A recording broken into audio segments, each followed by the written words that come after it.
και για να δούμε αν θα πιάσουν φωτιά πάλι οι τσέπες μας, υπό την έννοια των τιμών ενέργειας που διαμορφώνονται, ενδέχεται να διαμορφωθούν υπό το φως και των τελευταίων εξελίξεων. Και όταν λέμε τελευταίες εξελίξεις, εννοούμε πρωτίστως την άρνηση του Κιέβου να ανανεώσει τη συμφωνία βάσει της οποίας το ρωσικό πετρέλαιο, το πετρέλαιο της Gazprom, θα διοχετευόταν στην επόμενη Ευρώπη. Στην υπόλοιπη, συγγνώμη, στην επόμενη. Μία είναι η Ευρώπη, στην υπόλοιπη Ευρώπη. Λοιπόν, θα το συζητήσουμε αυτό το θέμα με έναν πολύ καλό γνώστη της αγοράς ενέργειας, τόσο στα καθη μας όσο και στο εξωτερικό, διεθνώς, τον συνάδελφο δημοσιογράφο, φίλο και οικονομολόγο Λεωνίδα Βατικιώτη. Λεωνίδα, καλημέρα. Καλημέρα, Διονύση. Εικάζω πως είναι σημαντική αυτή η εξέλιξη. Δηλαδή δεν είναι από αυτές που λες έλα, δεν θα επηρεάσουν λίγο την όλη κατάσταση. Πώς έχουν τα πράγματα? Είναι πολύ σημαντική εξέλιξη, περισσότερο όμως σε ένα συμβολικό επίπεδο. Πρέπει να πούμε ότι η απόφαση της Ουκρανίας να μην ανανεώσει τη σύμβαση με την Gazprom και να διακοπεί κατά αυτόν τον τρόπο η ροή φυσικού αερίου μέσω της Ουκρανίας από 1η του 2025 έχει τεράστια συμβολική σημασία, γιατί κλείνει ένα κεφάλαιο το οποίο άνοιξε την πρώτη μεταπολεμική περίοδο, ενώ τις εισαγωγές φυσικού αερίου σοβιετικού, τότε ρώσικου, τις τελευταίες δεκαετίες στην Ευρωπαϊκή Ένωση μέσω των αγωγών, μέσω των επίγειων αγωγών. Αυτό το κεφάλαιο έκλεισε οριστικά 31 του 2024. Η μη ανανέωση εκ μέρους του Κιέβου της συμφωνίας ολοκλήρωσε ένα οικονομικό έγκλημα, το οποίο ξεκίνησε με την ανατείναξη των αγωγών Nord Stream, που με αυτόν τον τρόπο διακόπηκε ακόμα και η δυνατότητα που υπήρχε εκ μέρους της Ρωσίας να στέλνει τεράστιες ποσότητες αερίου στην Γερμανία. Και θυμόμαστε πολύ καλά ότι ο Σέιμουρ Χέρς, ο σπουδαίος Αμερικανός ερευνητής δημοσιογράφος, είχε αποκαλύψει πως ήταν αμερικάνικη ενέργεια η ανατείναξη των δύο αγωγών. Το ζητούμενο πίσω από την απόφαση του Ζελένσκι ήταν να σταματήσει οποιαδήποτε ροή ρωσικού αερίου προς την Ευρωπαϊκή Ένωση, προς τη Δυτική Ευρώπη. Δεν είναι καθόλου τυχαίο ότι μόλις εχθές, Παρασκευή 10 Ιανουαρίου, ο Μπάιντεν, ο οποίος ήδη ετοιμάζει τις βαλίτσες του να αναχωρήσει από το Λευκό Οίκο, ανακοίνωσε επίσης ένα πακέτο σαρωτικών κυρώσεων εναντίον της ρωσικής ενέργειας, που είχε μάλιστα μία ιδιαιτερότητα, ότι έπλητε τις εγκαταστάσεις υγροποίησης φυσικού αερίου που υπάρχουν στην Ρωσία, και με αυτόν τον τρόπο ουσιαστικά έσφιξε ακόμη περισσότερο τη θηλιά των κυρώσεων γύρω από τις εξαγωγές ρωσικής ενέργειας. Για να το κάνουν μάλιστα ακόμη πιο σκανδαλώδες όλο το παιχνίδι, χτες ανακοίνωσαν κυρώσεις και εναντίον της Βενεζουέλας. Είχαμε την ορκομοσία του Μαδούρου στην τρίτη συνεχή θητεία του ως προέδρου της Βενεζουέλας. Ξέρουμε ότι είχαν αμφισβητήσει το εκλογικό αποτέλεσμα και οι Ηνωμένες Πολιτείες και η Ευρωπαϊκή Ένωση, και ανακοίνωσαν χτες οι Ηνωμένες Πολιτείες κυρώσεις. Ενώ θα περίμενε λοιπόν κάποιος οι κυρώσεις να αφορούν πολιτικά στελέχη του κόμματος, του κυβερνώντος κόμματος ή της κυβέρνησης του Μαδούρο, είδαμε να αφορούν την κρατική ενεργειακή εταιρεία, την PDVSA της Βενεζουέλας. Τα λέω όλα αυτά τα γεγονότα που εκ πρώτης όψεως... Και ένα χρονικό διάστημα, μιας και αναφέρεις τη Βενεζουέλα, αν θυμάμαι καλά, ένα χρονικό διάστημα είχε επέλθει μία, να το πούμε, αναγκαστική προσέγγιση της Ουάσιγκτον με την κυβέρνηση Μαδούρο, υπό την έννοια πως θα έπρεπε να βρίσκονταν εναλλακτικές πηγές πετρελαϊκές. Το θυμάσαι ότι για ένα χρονικό διάστημα, μικρό έστω, είχαν καταλαγιάσει τόνοι. Πριν αρκετά χρόνια.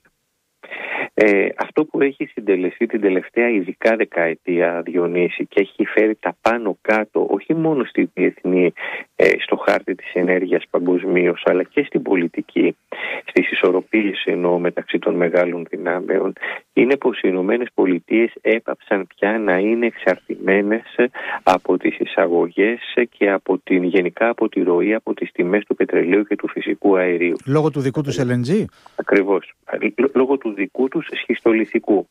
Την τελευταία δηλαδή πενταετία, εξαετία έχουν γίνει η πρώτη δύναμη και στην παραγωγή και στις εξαγωγές, ανατρέποντας ισορροπίες και πρωτοκαθεδρίες, έτσι, πάρα πολλών δεκαετιών.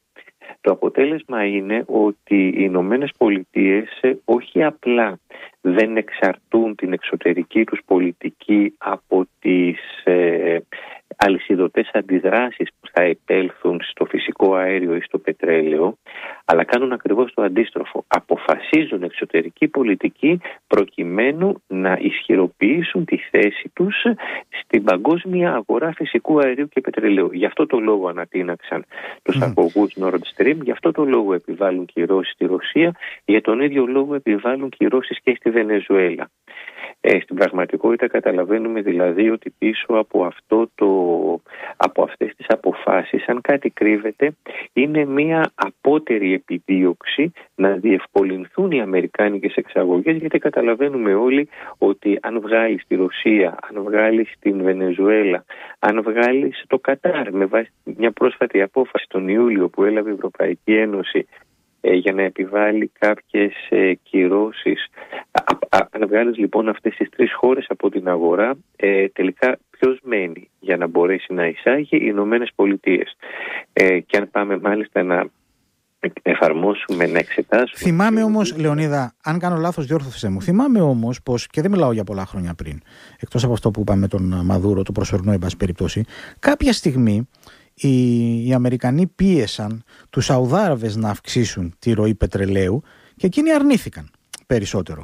Δηλαδή θέλω να πω πως δεν παραμένει ακόμη και για τις Ηνωμένες Πολιτείες ζητούμενο η τροφοδοσία με πετρέλαιο από άλλες παραδοσιακές πηγές. Βάζω το ακόμη έτσι στην σε όλο και λιγότερο βαθμό. Μάλιστα. Σε όλο και λιγότερο βαθμό.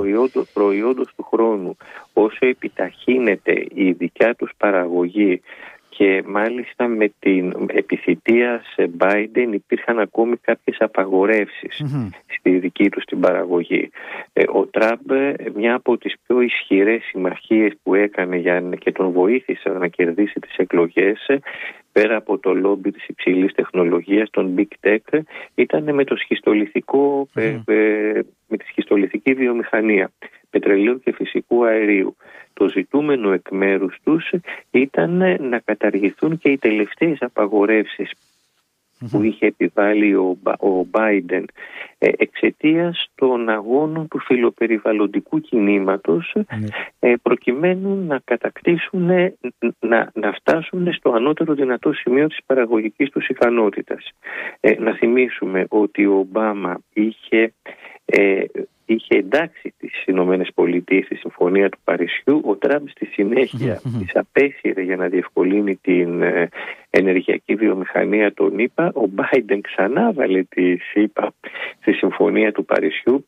Όταν λέω ξανάβαλε, εννοώ συμφώνησε να δεσμεύονται οι ΗΠΑ στις προβλέψεις για εκπομπές επικίνδυνων αερίων που συμβάλλουν στο φαινόμενο του. Αλλά τώρα που δεν πιστεύει καν ότι υπάρχει κλιματική αλλαγή, αυτό τουλάχιστον διακηρύσει. Ακριβώς. Και τώρα ο Τραμπ θα αποσύρει εκ νέου τις ΗΠΑ προκειμένου να αποκτήσουν το δικαίωμα, εντός εισαγωγικών και ειρωνικά αυτό όπως καταλαβαίνεις,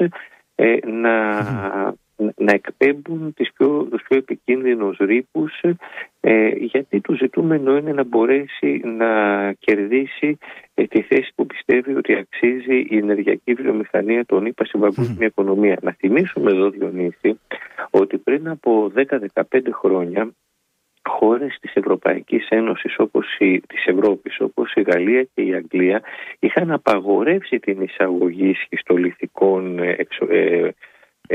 ενεργειακών αγαθών, λόγω του ότι οι μέθοδοι που χρησιμοποιούνται για την εξόρυξή τους είναι τόσο καταστροφικοί για το περιβάλλον, που πραγματικά δημιουργούν μία ζημιά και με αποτέλεσμα να μην επανέλθει ποτέ το περιβάλλον στην προηγούμενη κατάσταση. Αυτές οι ανησυχίες, οι εύλογες, τέθηκαν στην άκρη προκειμένου να διευκολυνθούν οι αμερικάνικες εξαγωγές τώρα, Διονύση. Είπες πως έχει πολύ ισχυρό συμβολικό χαρακτήρα αυτό που έγινε με την μη ανανέωση της συμφωνίας με την Gazprom. Να πάμε όμως και λίγο στα πρακτικά. Δηλαδή, τι θα γίνει? Και αναφέρομαι εδώ στην Ευρώπη. Θα ρέει ρωσικό πετρέλαιο μέσω τρίτων και θα το πληρώνουμε πιο ακριβό γιατί θα είναι μεσάζοντες τρίτοι? Κάτι τέτοιο λέγεται και γράφεται. Για να το δούμε λίγο αυτό το θέμα σε σχέση με τις τιμές και που αναμένεται να κυμανθούν. Ναι, τα ερωτήματα που προκύπτουν είναι δύο. Είναι πώς θα καλύπτει η Ουκρανία τις δικές της ανάγκες και πώς θα καλύπτονται οι ανάγκες των χωρών που κατανάλωναν το ρώσικο πετρέλαιο μέσω της Ουκρανίας. Εδώ πρέπει να πούμε οι απαντήσεις μέχρι στιγμής είναι δύο. Καταρχήν έχει τεράστια επίσης ουσιαστική οικονομική σημασία το γεγονός ότι αυτός ο περίφημος κάθετος διάδρομος που θα προμηθεύει αμερικάνικο αέριο μέσω της Ελλάδας ή της Ρεβιθούσας ή της Αλεξανδρούπολης προς τις χώρες της Ανατολικής και Κεντρικής Ευρώπης ξεκίνησε τη λειτουργία του μόλις λίγες εβδομάδες πριν την εκπνοή του 2024. Εδώ προφανώς τίποτε δεν είναι τυχαίο, έτσι.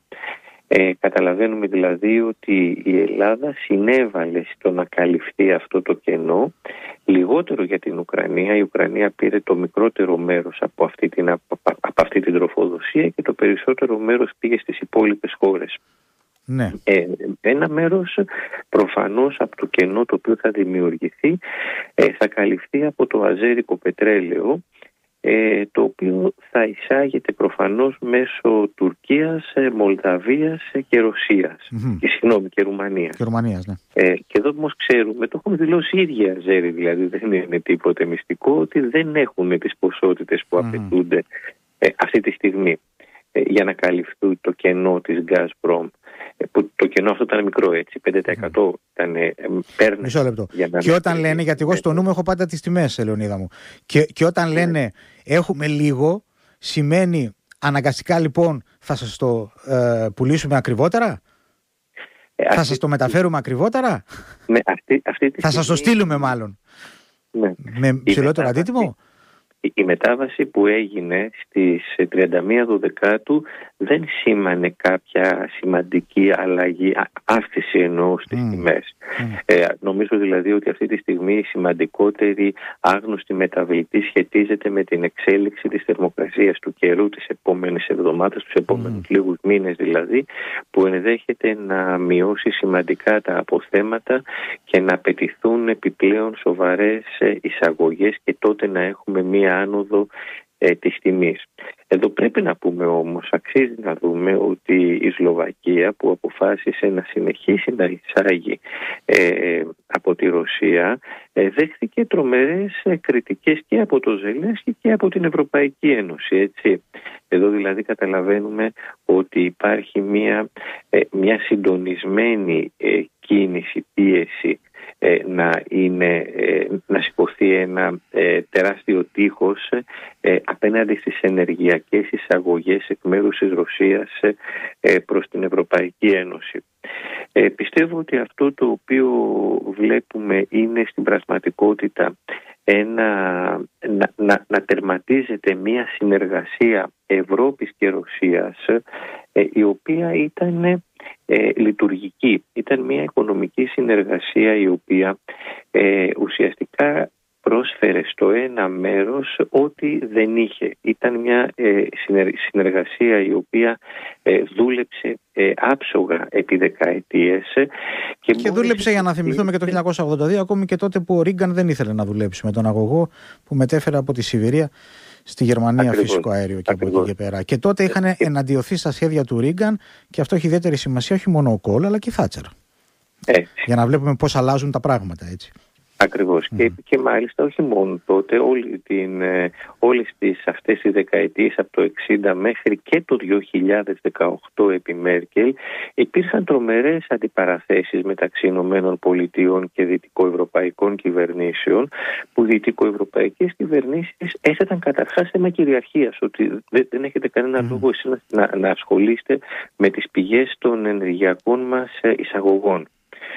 Αυτό βέβαια καταλαβαίνουμε πως τα τελευταία χρόνια έχει ανατραπεί πλήρως.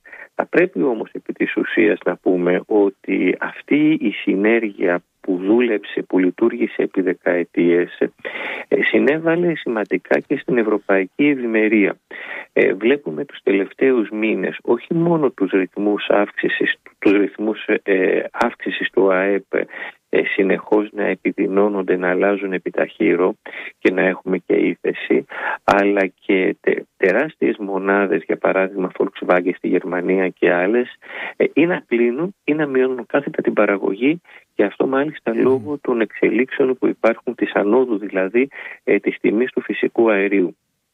Χθες μάλιστα ένα δελτίο της Ευρωπαϊκής Κεντρικής Τράπεζας που εκδίδει υπογράμμιζε την τεράστια αρνητική σημασία που έχει η άνοδος του κόστους, του ενεργειακού κόστους για την Ευρώπη. Αυτή τη στιγμή η Αμερική παράγει το αέριο που χρησιμοποιεί στοιχίζει γύρω στο 1/3 σε σχέση με το αέριο που χρησιμοποιεί η Ευρώπη. Δηλαδή στην Ευρώπη έχουν η μεγάλη παραγωγή τριπλάσιες τιμές σε σχέση με το τι γίνεται στην Αμερική. Καταλαβαίνουμε δηλαδή πως αυτό είναι ένα τεράστιο handicap στα πόδια όχι μόνο της παραγωγής αλλά και των καταναλωτών.